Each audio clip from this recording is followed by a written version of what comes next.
Нарын дарыясынын жээгине дагы бир ири ГЭС курула турган болду. 2030-жылга чейин жалпы кубаттуулугу 1160 мегаватт болгон Казарман ГЭС каскатын куруу тууралуу Кытайдын ири компаниясы менен түзүлгөн келишим бул жолку эл аралык экономикалык форумда башка инвестицияларга жол ачып берди. Каскатка 4 гидроэлектр станция кирип, кубаттуулугу 600 мегаватт болгон Алабуга, 149 мегаваттык Кара Булуң 1, 163 мегаваттка жеткен Кара Булуң 2, кубаттуулугу 248 мегаватт болгон Тогуз-Туро ГЭСтери салынат. Азыр жол картасын түзүп алгандан кийин биз жер бөлүп берүү маселеси, андан башка бизден эмне керек болсо биз баарын колдоо көрсөтөбүз. Кытай тарап негизинен бул инвестиция акча маселесин чечиш керек.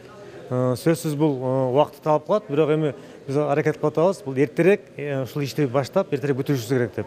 Инвестициянын жалпы наркы алдын ала 2,5–3 миллиард долларга чукул деп бааланууда. Бул документ Кыргызстандын тарыхындагы эң ири келишим болуп саналарын иш-чарага катышкан министрлер кабинетинин төрагасы Акылбек Жапаров белгиледи. Учурда ушундай эле масштабтагы башка ондогон долбоорлор боюнча сүйлөшүүлөр жүрүп жатат.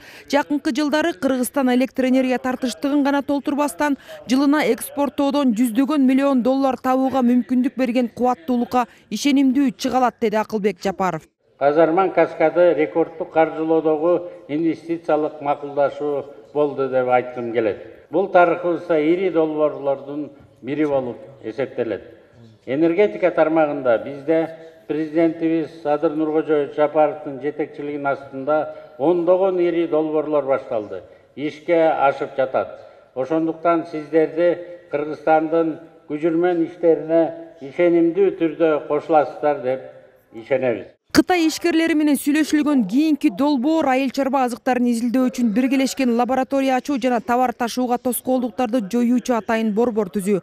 Мындай аракеттер эки өлкөгө экспорттун жана импорттун көлөмүн көбөйтүүгө, ошондой эле бизнестин өзүнүн кирешесин арбытууга мүмкүндүк берет дешти. Бүгүнкү учурда азыр меморандум бар колубуздун алдында. Биз азыр ич-чара өзүбүздүн ведомстволук аралык макулдашуудан өтүп атат. Менин оюмча ушу келе жаткан бир 1-2 жуманын ичинде эгер бардык шарттарга келишсе ачылат. Жалпы жонунан форумдун алкагында инновациялык соода логистикалык комплексин куруу жана транспорт, айыл чарба, туризм, эл аралык логистика жана башка тармактарда кызматташуу боюнча 10 келишимге кол коюлду. 2014-жылдан бери жыл сайын өткөрүлүп, жагымдуу инвестициялык климатты түзүүгө, тышкы өнөктөштөр менен экономикалык кызматташтыкты алдыга жылдырууга өбөлгө болуп келген Ысык көл эл аралык форуму бул жолу дагы максатына жетти деп бааланды. Азыр биздин эң негизги максатыбыз бул ишкерлер үчүн түз мындай туруктуу платформа куруп берүү. Эмнеге дегенде чоң инвестициялык долбоорлор эгер ишке аша турган болсо, албетте бул артында бир күчтүү ишкер туруш керек. Жебей, ичпей, чарчадым, курсагым ачты деп ишин чыдап салбай аягына чейин жеткире турган. Биздин мамлекеттик органдардын бир эле миссиябыз бар. Бул туура жана чөйрөнү түзүп берүү, жана керектүү эшиктерди ачып берүү, жана бүтүн колдон келген колдоону көрсөтүү. Бирок жыйынтыкты аягына жеткире турган бул албетте ишкерибиз болот.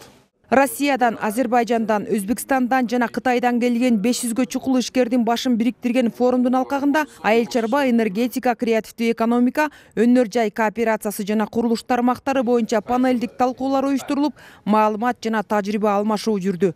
Чолпон Ата шаарындагы Рухордо комплексинин алды ушул эл аралык экономикалык форум аяктаган чакты көргөзмөлөрдүн шаарчасына айланды десек болот. Өзүңүздөр көрүп турасыздар, бул жерде 30га чукул чартырчалардын астында Кыргызстандан өндүрүлгөн айыл чарба азыктары жана ар кандай буюм тайымдар коюлган. Кызыгуулар өтө эле көп болду. Бул деген сөз жакынкы арада чет мамлекеттердин ири соода түйүндөрүндө Кыргызстандан өндүрүлгөн айыл чарба азыктарынын саны дагы текчелерден орун алат дегенди билдирет. Айжан Өмөлдошова, Бекжан Токтосунов, Ала Тоо 24, Ысык көл облусу.